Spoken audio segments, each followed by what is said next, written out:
हम कैसे भारतवर्ष में जी रहे हैं जहां हर दिन किसी न किसी स्कूल कॉलेज में रामायण या महाभारत का उपहास किया जाता है।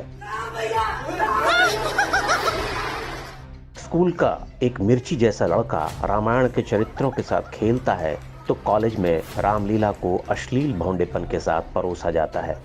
जिस स्कूल में बालिश्त भर के छोकरे राम सीता जैसे विराट दैवीय पात्रों के साथ क्रूरता से मजाक करते हैं, वहां की मूर्खा शिक्षिकाएं ठहाके मारकर हंसती हैं।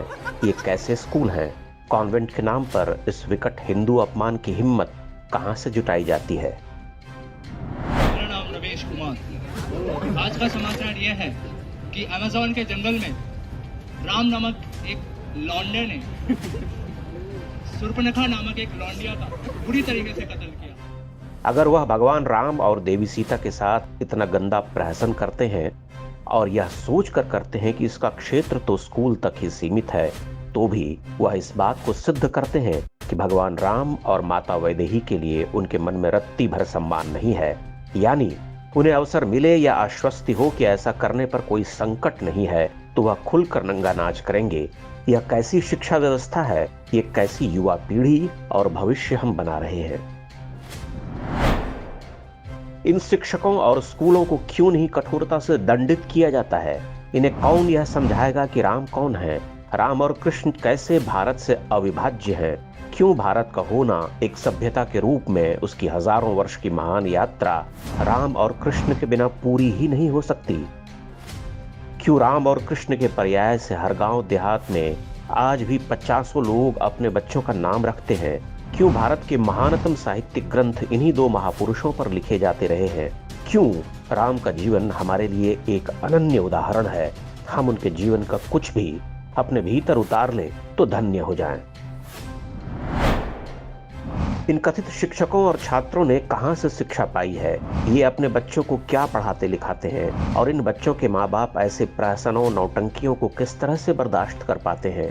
हम ईमान वाले नहीं हैं कि ईश्वर की छवि गढ़ने पर दर्जनों को मार डालें, हर छोटी तुच्छ बात पर सिर कलम करने की धमकी दे डालें।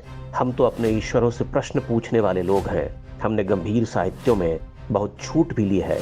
हमने ईश्वर से वैसे ही प्रश्न पूछे हैं जैसे अपने माता पिता भाई बंधु से पूछते हैं। उनसे हमारा संबंध प्रगाढ़ है, आत्मीयता आदर भाव का है। वे हमारे लिए मानवता के सर्वोच्च उदाहरण हैं।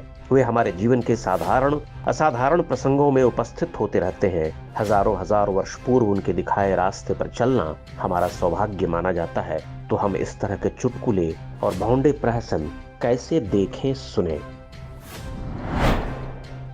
सहिष्णुता की कोई सीमा होनी चाहिए या नहीं? या सहिष्णुता के नाम पर कुछ भी करने कहने दिखाने की स्वच्छंदता होनी चाहिए? ऐसा कोई स्कूल हमारे देश में कैसे चल सकता है? ऐसे शिक्षकों और छात्रों की पूरी मरम्मत होनी चाहिए। शिक्षिका के नाम पर सिंगार पटार करके सुबह सुबह स्कूल चले जाने वाली इन मूर्खाओं को बिठाकर समझाना जरूरी है कि तुम नर्सरी में दोबारा पढ़ना शुरू करो, पढ़ाना बाद में।